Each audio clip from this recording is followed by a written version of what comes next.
Nick Saban got up Cream rises in Congress and ranted and raved about changes in college sports and how if it wasn't for football, the other sports wouldn't exist. Which blah, is true. Blah, blah. To an extent, certainly.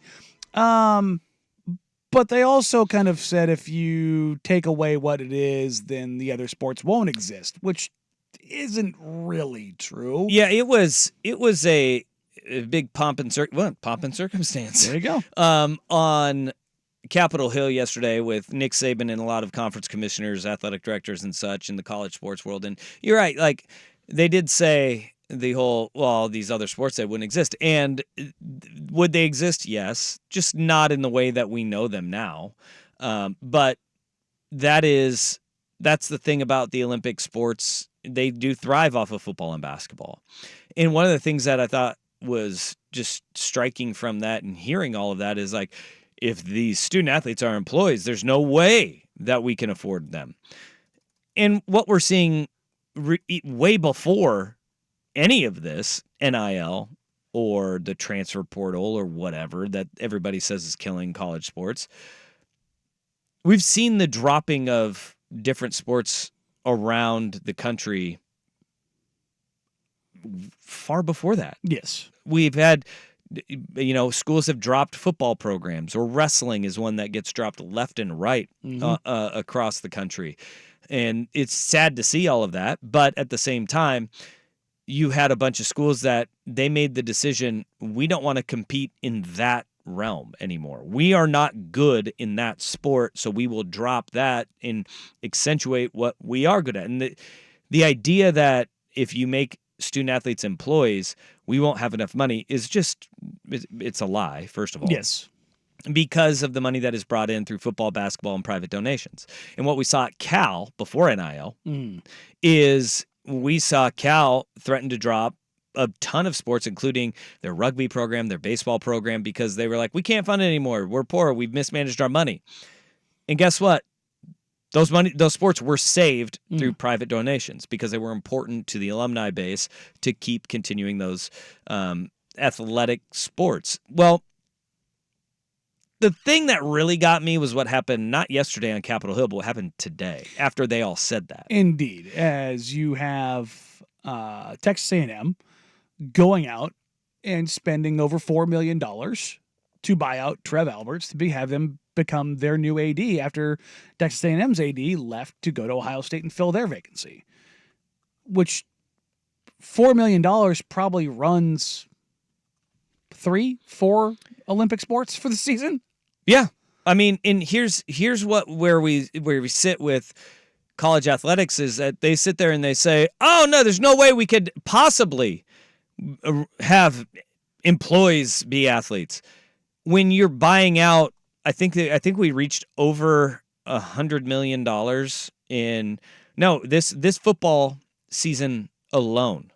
In football alone this season, $200 million in buyouts for coaches' contracts. $4 million to buy out Trev Alberts, the AD at Nebraska, which he hasn't really done much of anything of note in his 3 years as the AD at Nebraska. Texas A&M goes and they say, we'll pay $4 million to pull him away and get him to College $4 million Station. Before he works a day for you. So when you're spending $200 million for coaches not to coach, and that's head coaches and assistant coaches buying out their contracts, $4 million for Trev Alberts at Nebraska to be the AD.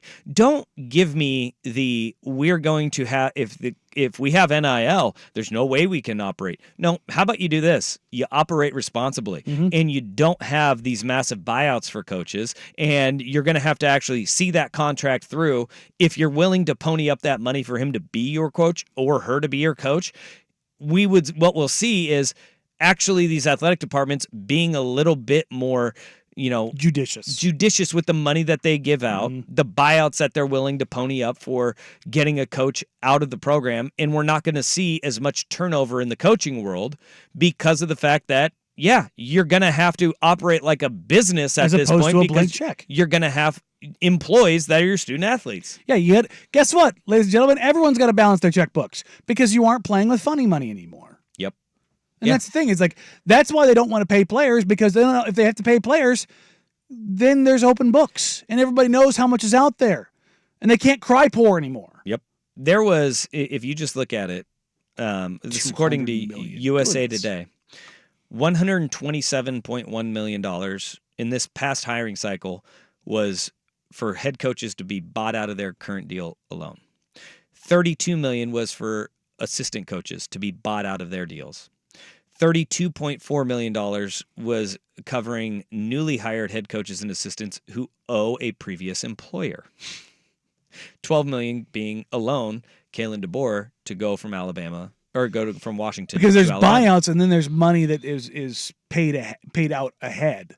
And if you're paid out ahead, then you owe it back. And then we all know about the $77 million that Texas A&M gave to Jimbo Fisher to just go away. Go away. And there is the thing that we look at is like University of Portland, for example. They're not in the same financial footing as Texas A&M, and this is where this is all going to lead to that dramatic shift in the landscape of college sports, where the Texas A&Ms, the Alabamas, the Oregon, Washington, USC, UCLAs, they are going to be treated far differently because they will be employees very soon.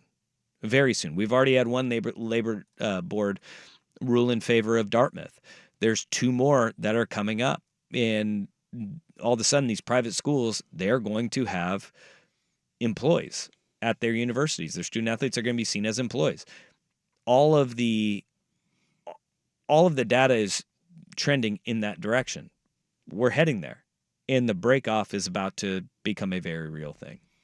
Brace yourself. It's going to be an interesting spot. Don't give me the BS. As the books become significant. Honestly, I think we're going to get to a point in college football where if there's not a salary cap, there is a more open book situation. We understand what salaries are for players. And I think it's going to be something where you're going to see some extremes, and then over a decade you see it start to even out, much like the early NIL period. But there will be, I believe this, there will be a place at the table for, if you truly are a fan that's like, I don't want to see these sports become professionalized, there will be that spot for you. You can still root for the teams that aren't. It just won't be the at top. the major programs. Yeah. And that exists right now too, by the way. It's called like Division III non-scholarship football. Mm-hmm. Division II, which you get a lot of partial scholarships, but that already exists, and you still are watching the best of the best for a reason. Because of the professionalization. Yep. Ding, ding, ding, ding.